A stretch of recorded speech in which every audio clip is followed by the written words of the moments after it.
ఉదయించిన సూర్యుని చూసి ఉరకలేస్తున్న Kagaz Nagar super fast. Kagaz Nagar బల్ల అంటే కోసేసుకుంటారు ఇక్కడ జనాలు. వాడు ప్రకృతి, వీడు ప్రళయం అన్నమాట.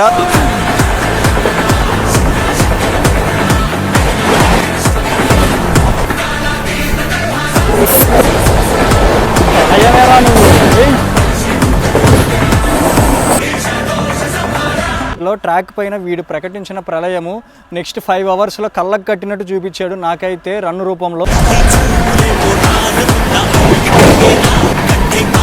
జర్నీ అయితే చాలా పీస్ఫుల్గా ఉంది, ఎక్స్పీరియన్స్ ఎక్స్ట్రాడినరీగా ఉంది.